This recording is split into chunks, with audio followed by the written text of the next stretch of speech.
மகிழ்ச்சி என் மேல் வரும் என் இயேசுவாலே.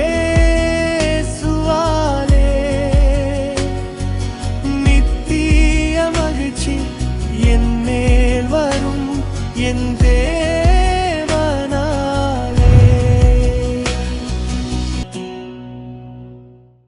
இந்த திவ்ய ஸ்பாவத்துக்கு இயேசுதான் நமக்கு பங்குள்ளவர்களாக மாற்றுகிறார். திவ்ய ஸ்பாவம் என்ன? சாந்தம், அமைதி, நீடிய பொறுமை, இதெல்லாம் திவ்ய சுபாவங்களாக இருக்கிறது. விட்டு கொடுக்கிறது, மன்னிப்பது, இரக்கம் செய்கிறது, ஸ்தோத்திரம், எல்லாரையும் ஏற்றுக்கொள்வது, இது திவ்ய சுபாவமாக இருக்கிறது. இயற்கையாகவே இந்த சுபாவம் நமக்கு கிடையாது.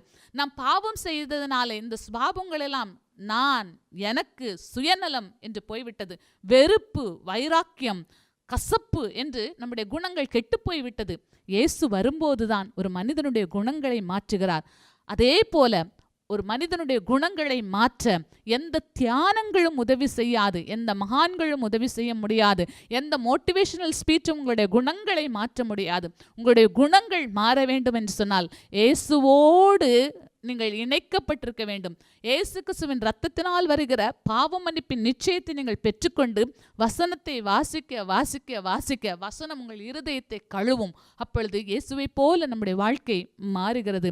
இயேசுவினுடைய சுபாவங்களை நாம் ஏற்றுக்கொள்ள நம்ம ஒப்புக் கொடுக்கிறோம். பரிசுத்த ஆவியானவர் நமக்கு உதவி செய்கிறார். இயேசு இல்லாத வாழ்க்கை, திவ்ய சுபாவம் இல்லாத வாழ்க்கை. அப்படி என்று சொன்னால் வைராக்கியம், கசப்பு, கோபங்கள், கொலைவெறிகள், களியாட்டுகள், இப்படிப்பட்ட கெட்ட குணங்கள் நிறைந்த வாழ்க்கையாகத்தான் இருக்கும். இயேசு இருக்கிற வாழ்க்கை சந்தோஷம் நிறைந்த வாழ்க்கை, சமாதானம் நிறைந்த வாழ்க்கை, இரக்கம் செய்கிற வாழ்க்கை, எல்லாரையும் ஏற்றுக்கொள்கிற வாழ்க்கை, எல்லாரும் முன்னேற வேண்டும் என்று நினைக்கிற வாழ்க்கை இயேசு இருக்கிற வாழ்க்கை. இயேசு இல்லாத வாழ்க்கை நீதி நியாயம் இல்லாத வாழ்க்கை. இயேசுவை அறியாத போது யாருக்கும் நீதி செய்ய நமக்கு மனது வராது.